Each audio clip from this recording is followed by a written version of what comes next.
Controlling the narrative has long been crucial in Russian President Vladimir Putin's war against Ukraine. In his stated worldview, the United States an empire of lies, the West determined to dismantle Russia, and Ukraine a Nazi-ruled country whose state a historical fiction.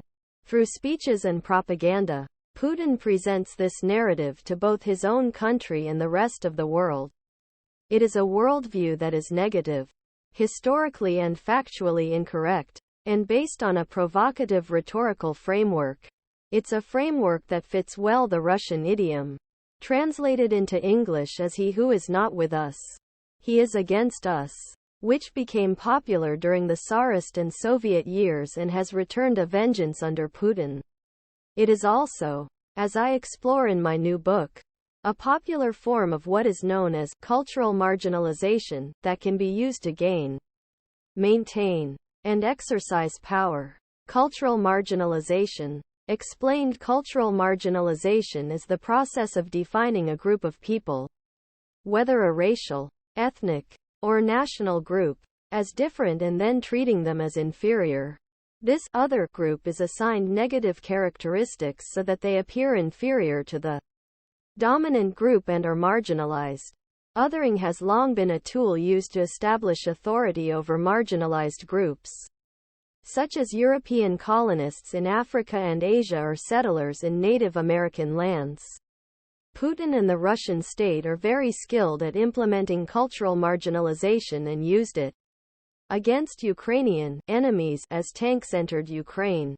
In Putin's worldview, his separatist visions were based on Russophobia, fascism and neo-Nazism. Putin's marginalization predates the 2022 invasion. This was seen illegal annexation of Crimea 2014, the conflict Georgia 2008, and brutal Chechen wars since 1994.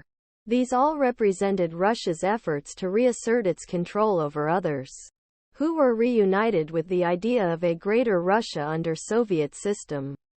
Their crime, as seen from Moscow, was to undermine Putin's long-held vision of a return to the Great Russian Empire. Soviet Brotherhood revisited. What is interesting about Putin's marginalization is that he also focuses on national groups that he claims are the same people as Russia. From Putin's perspective, these so-called separatist neighbors are former sister republics that separated from Mother Moscow only with collapse of Soviet Union in early 1990s.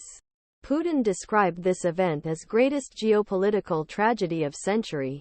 Putin uses a distorted view history push this narrative. He refers to medieval state Kyivan Rus, which aimed unite the people a large territory, and denounces Soviet leader Vladimir Lenin as creator and architect Ukraine, and encouraging nationalist ambitions.